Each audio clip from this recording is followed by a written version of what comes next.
noite, chegando à nossa sala de espera, à nossa reflexão.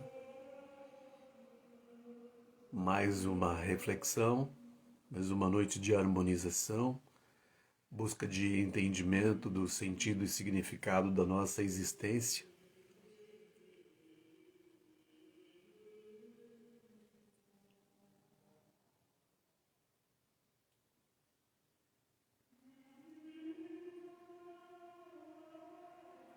No meu relógio aqui consta que são 19h55. Confirmem para mim, por favor, para a gente aguarda ou não mais um instante.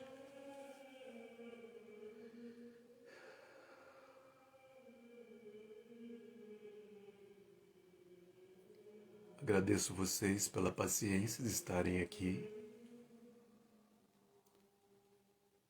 Sempre somos tão poucos nesse momento de reflexão fisicamente, mas temos os invisíveis, temos a nossa egrégora, a egrégora da nossa fraternidade tão forte, tão poderosa, nos auxiliando.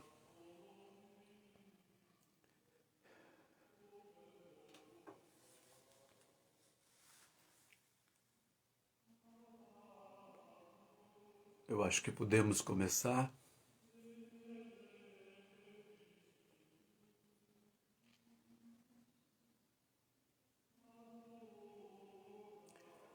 Boa noite a todos. Primeiramente, vamos buscar nossa harmonização com a nossa egrégora, com a nossa fraternidade, dirigindo esse momento de harmonização e gratidão também ao Deus do nosso coração, ao Deus da nossa compreensão. Portanto, todos juntos, o Pai Nosso junto comigo. Pai nosso que estais nos céus, santificado seja o vosso nome. Venha a nós o vosso reino, e seja feita a vossa vontade, assim na terra como no céu. O pão nosso de cada dia nos dai hoje, e perdoai as nossas ofensas, assim como nós perdoamos a quem nos tem ofendido. E não nos deixeis cair em tentação, mas livrai-nos do mal. Assim seja. A reflexão que a gente vai trazer hoje, ela poderia ter vários títulos para dar um certo direcionamento. O luto e as questões da morte, ou as questões da vida e a morte, né? E nós pensamos primeiramente fazer nesse dia de hoje uma reflexão acerca das reflexões dentro da bioética. É um momento crucial e importante, porque eu acho que o mundo não vai ser o mesmo daqui para frente, nós não seremos os mesmos daqui para frente. É um momento de profunda transformação iniciática. Há uma certa hipnose geral de não entendimento do que estamos passando. E esse é o momento de reflexão que a gente suscita aquela meditaçãozinha, né? Para que a gente fique atento, para que a gente amplie nosso universo de percepção do real, para que a gente perceba que o mundo está em profunda transformação. Boa noite, irmão. Bem-vindo. O mundo está em profunda transformação e é muito importante que a gente abra esse horizonte de percepção do real, que a gente abra o nosso nível de consciência e percepção da realidade que nos cerca. Então nós pensamos em fazer hoje primeiramente uma reflexão dentro da bioética e num outro momento, numa outra reflexão, a gente vai tratar da questão da vida e da morte, do luto, dentro da fenomenologia e da espiritualidade. Aí nós entraremos então nos conceitos da reencarnação, e como o nosso entendimento é capaz de elaborarmos de uma outra forma esse rito de passagem que é a morte, que nós chamamos de morte, esse processo iniciático Algumas fraternidades chamam a morte de transição ou de a grande iniciação. Como nós podemos elaborar isso internamente para que o nosso sofrimento ou o nosso constrangimento não seja tão profundo e tão grande? Para que nós entendamos que a morte não é uma perda, porque só vemos como perda e às vezes, muitas vezes, quando nos dirigimos os pêsames àquele que perdeu, entre aspas, alguém, parece que nós aprofundamos mais a dor dele. Parece que as nossas palavras levam mais constrangimento àquela pessoa que acaba de perder, entre aspas. Esse perder é uma palavra que eu realmente não gosto, não assimilo. Vejo a morte como uma passagem, uma transição. A meditação nos possibilita viver dentro da eternidade. Muitas vezes a gente vê indivíduos, pessoas falando que agora o indivíduo foi para a eternidade, como se a eternidade começasse após a morte. A eternidade não tem começo, nem meio e nem fim. O que é eterno é antes, durante e depois. Então nós vivemos a eternidade. Então, se nós entendemos como um processo, como uma transição, e quando vivenciamos a experiência da meditação, da contemplação, e conseguimos saltar para um outro nível de consciência e percepção do real, é lógico que sofreremos constrangimento pelo um ente querido que se vai. É lógico que temos profundo constrangimento, mas não há uma dor e um sofrimento atroz que possa nos acometer, porque temos compreensão do sentido e significado da existência. Então hoje eu vou trazer uma reflexão dentro da bioética e no próximo encontro a gente vai tratar então dessas questões. A reflexão da bioética sobre os temas complexos se apresenta nas discussões acerca do fim da vida e da aproximação da morte, tendo como pano de fundo a qualidade de vida e da dignidade no processo de morrer e autonomia nas escolhas em relação à própria vida, nos momentos finais. Os avanços das tecnologias favorecem a cura de doenças e o prolongamento da vida. Porém, levada ao exagero, pode fazer com que o sofrimento seja adicionado ao que se propõe ser um benefício, o que estimula discussões relativas ao direito de se decidir sobre a morte. Os primeiros trabalhos e reflexões sobre o tema surgem com a preocupação e com as condutas médicas frente a dilemas enfrentados pelos profissionais de saúde. Em 1962, surge o Comitê de Deus. Portanto, coube à teologia trazer as linhas mestras,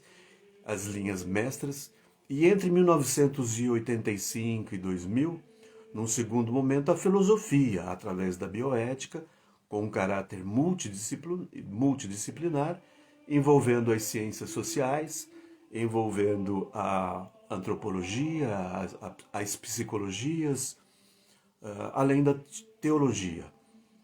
O fruto dessas preocupações, como a escolha de pacientes que serão submetidos a determinados tratamentos, em detrimento de outros, e esta relação vai ter grande importância na relação médico-paciente, nos aspectos relativos à autodeterminação, à autonomia e os direitos humanos.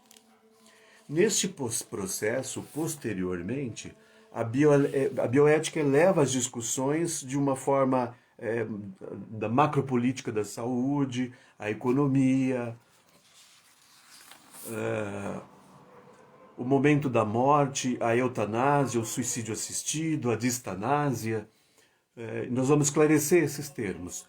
Então a bioética, quando surge em 72 aproximadamente, com alguns princípios que vão norteá-la e tem norteado ao longo desses anos todos, foi Beauchamp e Childress, dois canadenses, que elaboraram os princípios de autonomia, o princípio de justiça, o princípio de beneficência e o princípio de o princípio de não maleficência, ou seja, de não fazer mal algum, mas fazer sempre o benefício.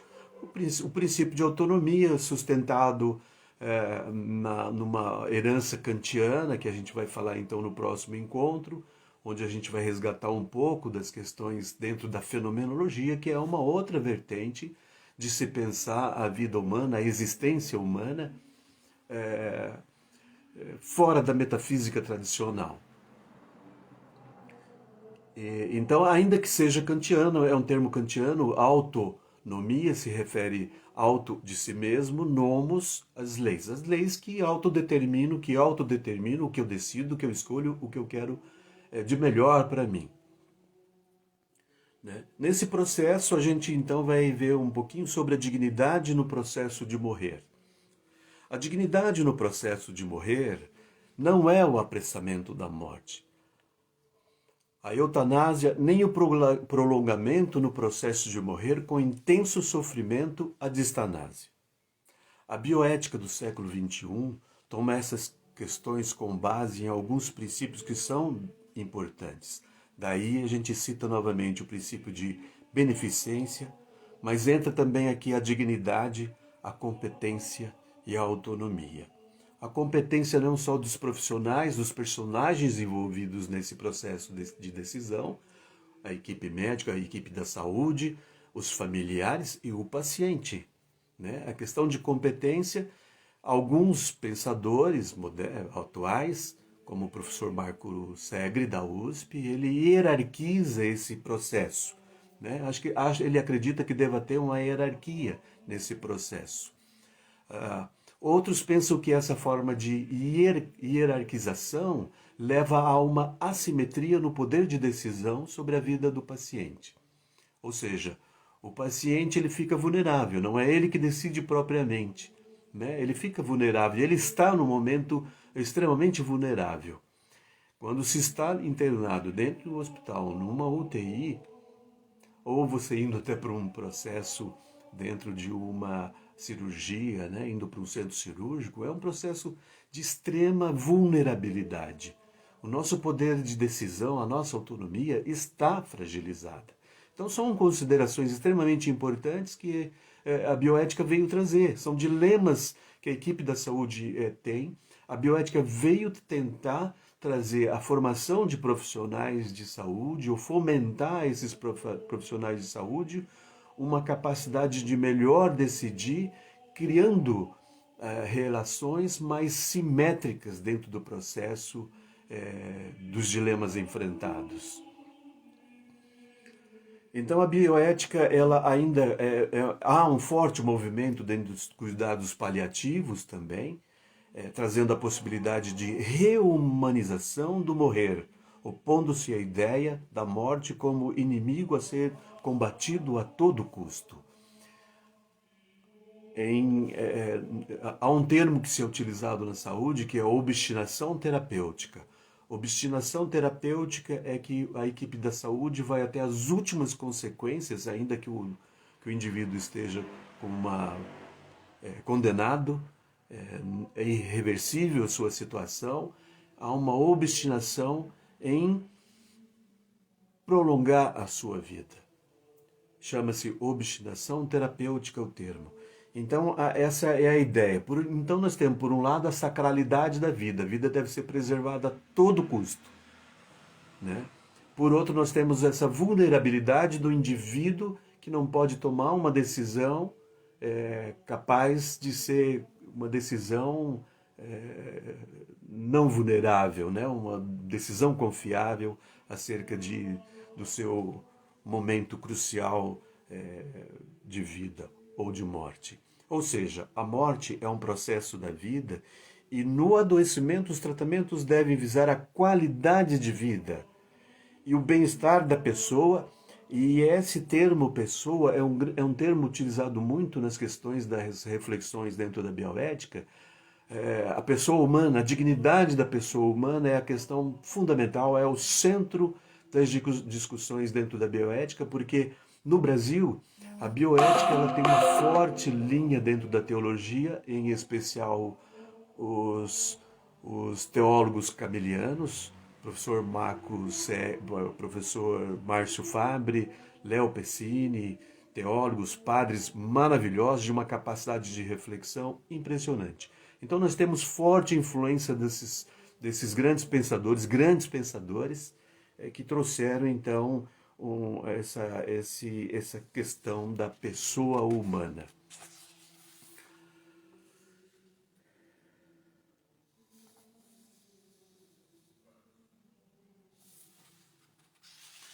E dentro dessas questões, a grande preocupação desses teólogos é a questão dos excluídos. As atrocidades ocorridas na Segunda Grande Guerra trouxe ênfase à discussão das pesquisas envolvendo os seres humanos. As intenções e o sofrimento causado às pessoas, mesmo em nome da ciência, acabou culminando com o Código de Nuremberg, no qual se postula que haja autorização explícita em pesquisas envolvendo seres humanos. O que decorre desse Código de Nuremberg, fruto das atrocidades que ocorreram na Segunda Guerra Mundial? Nós temos, a partir da década de 70, nós temos a formação dos comitês de bioética que trazem a formação, fomentam a formação de profissionais para as reflexões diante aos seus dilemas éticos. Por outro lado, nós temos dentro das instituições de ensino e pesquisa a criação dos comitês de ética em pesquisa. Primeiramente, foi elaborado aqui no Brasil, em 1986, uma resolução, a Resolução 19696, né, por uma equipe dentro do CONEP, do Comitê Nacional de Ética em Pesquisa. E esse caderninho, essa resolução norteia como deve ser projetos de pesquisas dentro das instituições. Então, todos os projetos de pesquisas dentro da universidade, por exemplo, eles eram envolvendo seres humanos. Até certo período, eles eram baseados, eles tinham que ter o aval do Comitê de Ética em Pesquisa, formado por uma equipe de profissionais de docentes dentro da universidade, que davam o seu aval. Mas eles na época, tinham uma ligação muito mais forte com o HU, porque as pesquisas envolvendo seres humanos envolvia mais as questões de cirurgias, de processos de procedimentos cirúrgicos envolvendo seres humanos, onde havia uma necessidade de uma anuência, o termo consentido, um termo de consentimento do paciente livre e esclarecido. No entanto, o que se observava é que em outras áreas, como da educação, da psicologia, em várias áreas do conhecimento, envolvia também pesquisa com o ser humano, mesmo que fosse através de questionários. A gente está invadindo a vida do outro, mesmo através do questionário. A gente tem que ter a anuência dele, a gente tem que ter o aval dele. O antropólogo, quando ele faz uma leitura, o etnólogo, quando ele faz uma leitura de uma comunidade indígena, ele está interferindo. Então, vai se ampliando o horizonte de anuência dos indivíduos vulneráveis, né, a essa pesquisa, a essas pesquisas. Lembro que quando saí do Comitê de Ética em Pesquisa, estava formando uma nova corrente aí preocupada então com as pesquisas envolvendo modelos animais.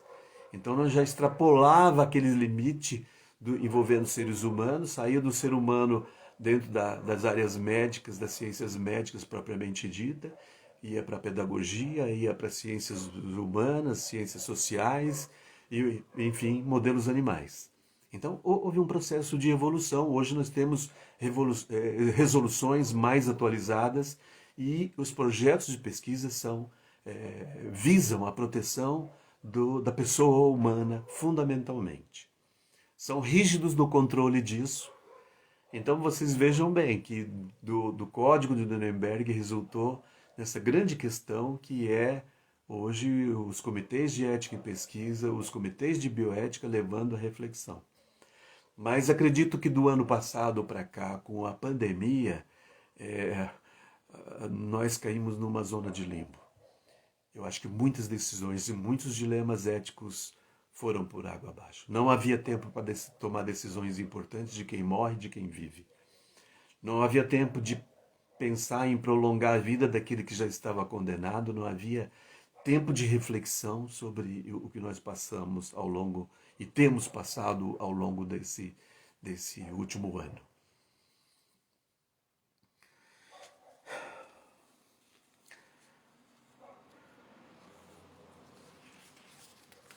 Desculpem, a gente vai ficando emocionado porque a gente tem passado a dor e o sofrimento da humanidade tem sido muito grande. Há um sentimento de compaixão que reside na gente. Há um sentimento de dor e sofrimento e constrangimento pela dor do outro. Não tem como. Às vezes estamos trancados em casas, felizes, alegres, temos o que comer, temos o nosso alimento, temos as nossas contas em dia, mas tem muita gente por aí que está passando necessidade, fome. Gente que de repente tinha seu apartamentinho, pagava seu financiamento, gente que tinha seu carrinho, está desempregado, tem filho, tirou o filho da escola, não tem o que comer no dia seguinte. Nós não estamos falando da gente, daquela zona de miséria que nesse país existe, temos que admitir que isso existe uma pobreza imensa nesse país. Seria vergonhoso e hipócrita se não admitíssemos.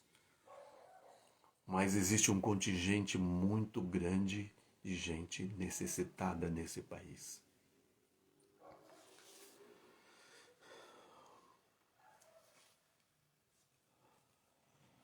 Bom, eu trago, dentro dessas reflexões da bioética, trago um pouco de uma reflexão da professora Maria Júlia Kovacs. Professora Maria Júlia é psicóloga da USP e era especialista em luto e morte. Era o grande tema da vida dela, né? Aí trago o seguinte texto dela. As situações de vida e morte envolvem vários personagens, pacientes, familiares e equipe de saúde, além da instituição hospitalar. Numa relação simétrica, qualquer decisão envolverá todos esses personagens, arrolando-se os pós e os contras de cada uma das opções. Entretanto, na maior parte das instituições hospitalares observa-se a posição paternalista, na qual, baseada no princípio da beneficência, de se fazer o bem e evitar o sofrimento adicional, a equipe age unilateralmente, ou seja, de forma assimétrica, justificando-se com a ideia de que sabe o que é melhor para o paciente. Ou seja, considera que este não está preparado para saber o que é o melhor para si. Assim, a equipe da saúde é a depositária do saber. Toda discussão se torna fundamental quando se está em jogo a busca da dignidade, não só durante toda a vida, mas também com a aproximação da morte, envolvendo a valorização das necessidades e a diminuição do sofrimento. O princípio da justiça, princípio que eu julgo ser o princípio fundamental que deveria reger a vida, toda a nossa existência, porque nele se reconhece a igualdade e um princípio fundamental que é o princípio de equidade. Né? O princípio de justiça envolve a propriedade natural das coisas, a liberdade contratual, a igualdade social e o bem-estar coletivo entendido como equidade. Cada pessoa deve ter suas necessidades atendidas, reconhecendo-se as diferenças e as singularidades. A pessoa é o fundamento de toda a reflexão da bioética, considera o professor Léo Pessina e o Bart Fontaine. São teólogos da São Camilo. E nesta relação de alteridade, ou seja, numa relação onde sempre é uma relação com as outras pessoas. Retomamos a questão da vida e da sua manutenção a todo custo. Quando se leva em conta apenas a sacralidade da vida, o que importa é a vida, sem entrar no mérito da sua qualidade. Quando a discussão envolve a qualidade do viver, então não são somente os parâmetros vitais que estão em jogo, mas sim que não haja sofrimento. O que é fundamental não é a extensão da vida, e sim a sua qualidade. Na verdade, estas dimensões não são mutuamente exclusivas e contrárias, porém complementares, né? Pensa-se então de forma complementar, não de forma contrária. Uma não é excludente da outra. Discute-se a questão da vida biológica e pessoal a partir desses pontos. Surgem questões como o que deve ser definido, então, como o momento fundamental, quando se termina a vida, né? Quando se perde a consciência, na impossibilidade de cuidar de si, quando apenas os aparelhos mantêm a vida, quando o último parâmetro biológico deixa de se manifestar. São perguntas importantes que nesse momento devemos fazer, porque nós vivemos esses dramas diuturnamente. E estamos vivendo esses dramas diuturnamente. O professor Márcio Fabre fala o seguinte, e ele aponta a importância de se pensar numa bioética para o terceiro mundo, na qual a justiça para todos é uma questão importante. Uma vocação para se pensar naqueles que são os excluídos, os pobres, para quem não se discute a eutanásia voluntária, e sim a involuntária. Ou seja, o indivíduo vai morrer, é a míngua. Trata-se de um erro conceitual. São aqueles que morrem antes do tempo, não pela vontade, mas pela falta de atendimento adequado e pelas condições subhumanas de vida. É nesse contexto que a noção de equidade é significativa. Ou seja, é fundamental atender um número maior de pessoas nas suas necessidades, tanto na alocação de recursos, quanto na sua qualidade e magnitude. Neste quadro, professor Márcio Fabre, teólogo, padre, coloca a teologia como uma grande força, porque ela traz o princípio de justiça, ela traz a solidariedade e a fé. Quando falo de teologia, me refiro ao professor Márcio Fabre como padre. Mas quando a gente pensa em teologia, nós podemos pensar em vida espiritual, em espiritualidade. É o que a gente faz. A gente tem que pensar de forma abrangente, numa teologia espiritualista, numa teologia espiritista, numa teologia, né, numa forma de pensar a vida espiritual, de pensar as dimensões da vida de pensar a vida espiritual numa dimensão maior, que transcende os limites da nossa vida carnal. Bom, retomando essa questão de esclarecimento, tem alguns termos que a gente vai esclarecer agora. São a eutanásia ativa, que é a ação que causa ou acelera a morte. Tá? Existe uma outra forma de pensar a eutanásia, que é a eutanásia passiva, que é a retirada dos procedimentos que prolongam a vida. Esta modalidade, ela não está sendo considerada mais como eutanásia. Diante de um caso irreversível, sem a possibilidade de cura, quando o tratamento causa sofrimento adicional, então a interrupção do tratamento tem recebido, alguns não aceitam muito, o termo ortotanásia. Ortotanásia é o termo de se retirar procedimentos, desligar os aparelhos, né? Porque alguns pensadores veem como simplesmente um respeito à natureza, né? Cessa aquela obstinação terapêutica de prolongar a vida de forma forçosa através de aparelhos, de medicamento, das tecnologias que se dispõem hoje, e o indivíduo simplesmente fica ao léu, né, com uma qualidade de morte, se a gente pode falar, ou qualidade de vida, durante aquele seu processo de entrega. Eutanásia voluntária, que é a ação que causa a morte quando há pedido explícito do paciente. A eutanásia involuntária, ação que leva à morte sem consentimento livre do paciente. Neste caso, não deveria ser inclusive chamada de eutanásia, mas sim de homicídio, com o atenuante de que é executada para aliviar o sofrimento, possivelmente dos cuidadores, de familiares, de profissionais, e isso, sabemos, ocorre. O suicídio, que é a ação do sujeito faz contra si próprio e que resulta em morte. O suicídio assistido quando há ajuda para a realização do suicídio, a pedido do paciente. Essa situação é considerada crime do ponto de vista legal. Tá? O suicídio passivo, deixar de fazer alguma ação podendo resultar em morte. Por exemplo, não tomar uma medicação. Esta é uma situação muito difícil de ser comprovada. Falar em suicídio sempre implica a necessidade de uma cuidadosa investigação, já que vários fatores podem estar envolvidos nesta ação. Tá? Há outros termos que a gente pode esclarecer aqui, que são o duplo efeito, em inglês chamado double effect, quando uma ação de cuidados é realizada e acaba conduzindo como efeito secundário ao óbito. O exemplo da situação é a analgesia e sedação aplicada em pacientes gravemente enfermos, que tem como objetivo principal aliviar os sintomas e promover qualidade de vida. Tá? Não se está pretendendo a morte desse indivíduo, mas a morte vai vir como consequência secundária. Tá? É um duplo efeito.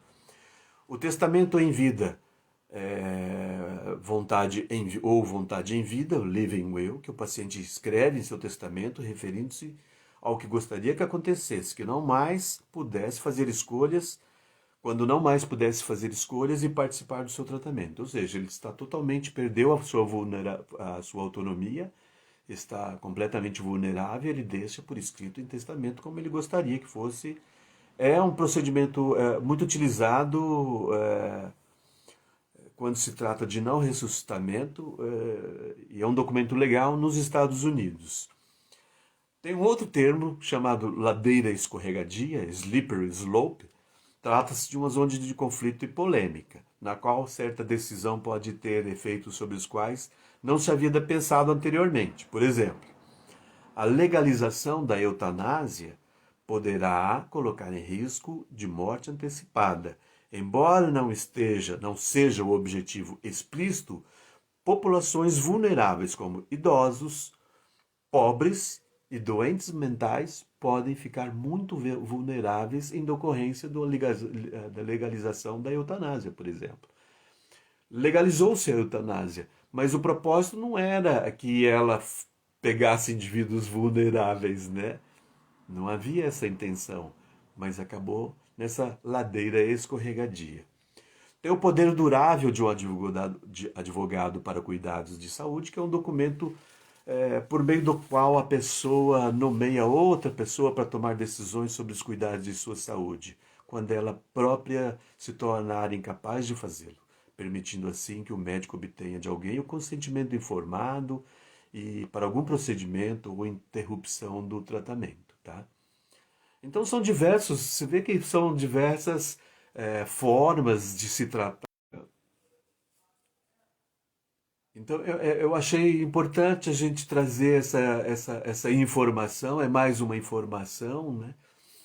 Para que num próximo encontro possamos fazer então uma reflexão sobre o significado da morte, sobre a fenomenologia da existência.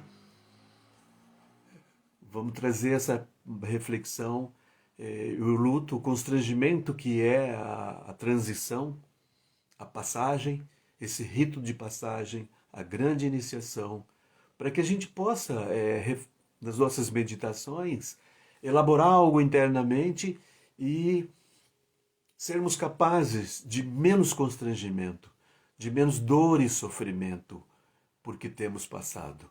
Porque temos passado muita dor e sofrimento. Hoje não temos nem pobre, nem rico, nem intelectual, nem não há distinção de nenhuma classe, de nenhum saber, nem dentro desse contexto atual.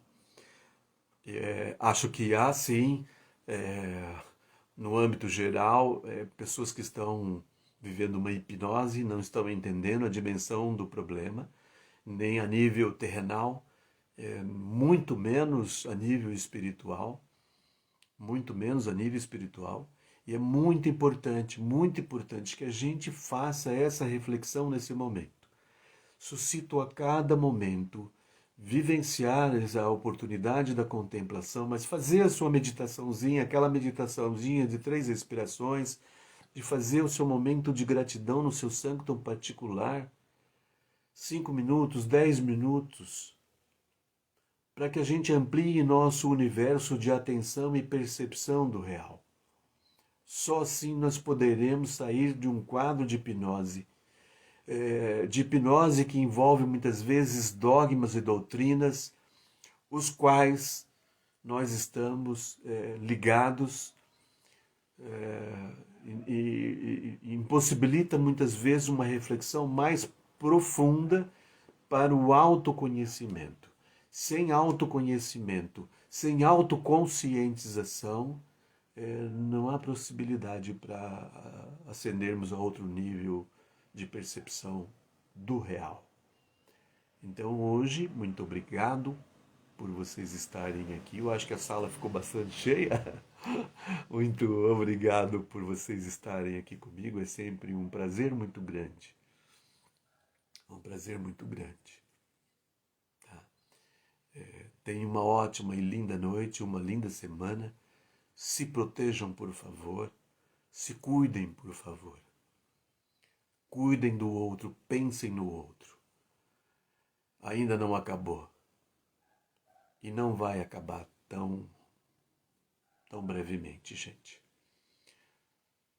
Fiquem ligados 24 horas em Deus.